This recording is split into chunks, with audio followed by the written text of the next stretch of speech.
mangataka ny gendarmerie tsy jery ny raharaha io ho maivana fa raisinay ho fanavakavahana ary fanimbazimbana ny malagasy no nataon'izy ireo. Raisonareo ny andraikitra fa sao de mieritreritra ianareo hoe ao amin'ny fitondrana dia rovanareo izy ireo fa azadino fa nipitikafo kely no mahamain-trano.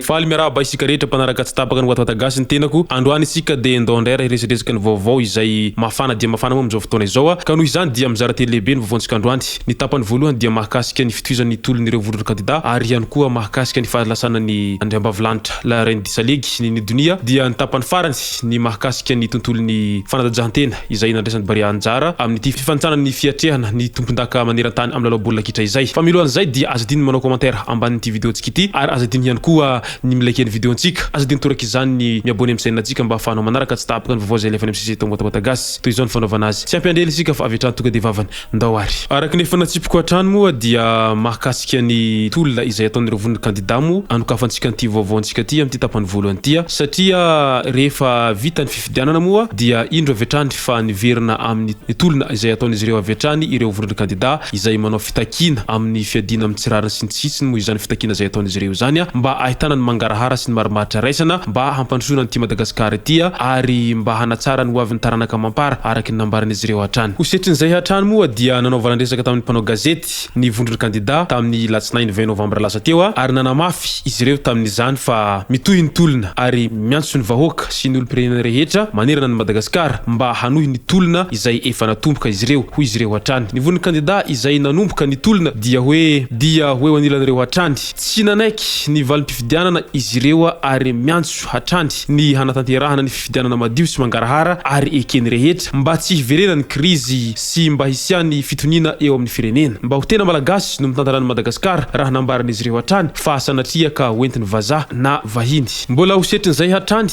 dia nanao fanambarana ny vovonan'ny BAM izay hivondronan'ireo firazanana maromaro toy ny Betsileo, Antesaka, Antemoro, Antandroy, Antefasy ary Makoa izay nilaza moa iretsy farany fa takiana ny hanajanonana tsy misy fepetra ny tsy fanajana Andramatoa Kristina Razanamasoa izay natao sahala amin'ny olona tsy misy antony. Mbola feno sy tanteraka ny mahareny firenena azy avelao izy hiasa malalaka hoy izy ireo tsy ekeny izy ireo ny fanalambaraka azy raha ny nambarany hatrany mampitandrina ny fikitikitiana ny mpikambana ao aminy koa izy reto araky ny nambarany izy reto hatrany. Ajanoko hatreo aloha ny mahakasika ny resaka fitokonana izay ataon'ny vondrona kandida fa ndao ara ho resahantsika vetivety ny mahakasika ny fahalasana ny la reine du salegy tsy iza moa izany fa ny dunia izay ndozony fahafatesana andro vitsivitsy izay. Araka izany ara dia verolo manga ny Madagascar satria lasa ny andrareziny kanto malagasy izay nivohy ny gadina salegy ary nitondra avony izany salegy zany teo amin'ny sehatry ny international satria ny dunia amin'ny maha reine du salegy azy zay dia isany nametraka tantara tsara ho an'ny firenena ary tantara misy olo vainjafy sy taranaka mampara izay tantara napetraky ny dunia zay raha eo amin'ny lafiny la mozika no resahana. Amin'izao fotoana izao moa dia efa tonga ny nosy Behelville ny nofo mangatsika n'izany mpanjaka vavany salegy zany izay miandry ny programme ny fandevenana azy fa manoloana izay fahafatesany ny dunia zay hatrany moa dia maro ny resaka nadita tao amin'ny Facebook ary maro ny tsaho izay miely dia isan'izany moa ireny fanehoan-kevitra nataon'ny olon-dehibe toy ny zokovonjy sy roty lahy mahitso ambo reny izay mifanasa vangy atao anaty Facebook tato anatin'ny 2 andro tato izay samy miezaka manazava araky ny fahitany azy sy ny heviny fa ny fahitako azy fotsiny dia tsapa sy hita fa ny artista malagasy dia tsisy solidarité mihitsy mandraky tiany androany satria raha ireny zava-miseho ireny dia afahana mitaratra izany resaka solidarité n'artiste izany fa tena zéro manatody ka izany indrindra no mampimetra-panontaniana hoe moa ve zany ny artiste tsy hita mihitsy ny fankatiavana raha tsy efa misy fahoriana tahaka an'ireny sa efa zay mihitsy ara no zavatra masaka ao andohantsika hoe maty vora malala izay moa ny voambolantsika malagasy ary teny izay matetika fampiasantsika amin'ny fiainana andavanandro satria matetika isika malagasy rehefa ao anatin'ny fahasahiranana na ao anatin'ny aretina dia mitazatazana daholy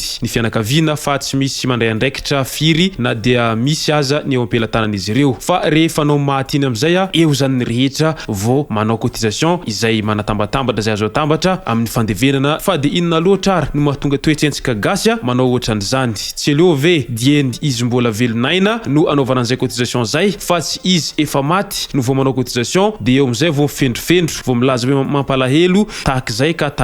ka tsy efa tara ve raha izany no ataontsika tsy efa tokony fotoana ny fiovana ve izao sika malagasy rehetra fetra raha izay ny mahakasika ny fahalasana ny tompoko vavy ny donia dia izay eto Nouveaute gasy dia miondrika ampanajana ary mirary fiononana feno ho an'ny fianakaviana enganeka ho tsara levenana ny maty amarana ko azy ety amin'ny tapany farany ny mahakasika ny vaovao resaka fanatanjahantena izay nandresan'ny BAREA de Madagascar anjara moa araky ny reny hitantsika ireny BAREA de Madagascar izay nandresy any ekipany Tchad tamin'isa 3 no tsy misy be izao midika izany fa tena miroborobo tanteraka ny lafiny fanatanjahantena eo amin'ny resaka baolina boribory raha ny Madagascar no resahana satria rehefa avy ny fanandrana tamin'ny Ghana mo iretsy farany izay tratrany malchance kely tany amin'ny minitra farany vao natafidirany reto Ghanéanina reto baolina tokana fotsiny ary ny Ghanéanina mo izay fantatsika tsara fa isany ekipa matanjaka dia matanjaka tokoa raha atia an Afrika no resaka ka nanantombo ny ekipa Ghanéanina amin'izay fananany ireo ekipa izay matianina sy milalao any amin'ny club matianina daholo any ivelany ka mety ho zay no nahatonga ny Ghanéanina nanana chance kokoa handresany Madagascar tamin'ny lalao voalohany tamin'ity fanitsanana hidirana amin'ny fiadinany tompondaka maneran-tany ny baolina kitra ity fa tamin'ity andro faharoa ity vao nandresy ny BAREA de Madagascar izay tsy mena mitaha ary nahavelombolony maro mo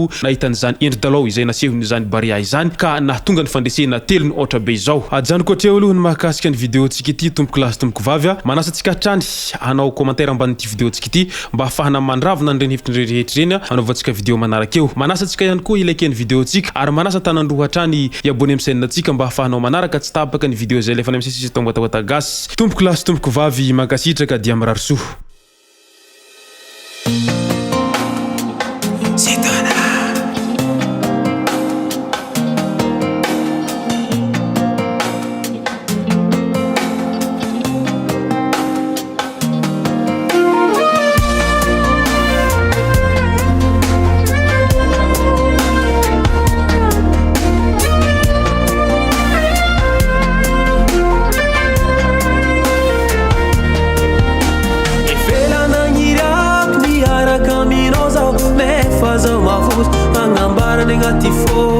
Rambola hezis katika jobe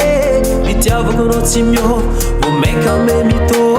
Sasa miano sin Valovya no zautia Vama heri vidya Vanga Atulu chono Tani hesa Atulu chono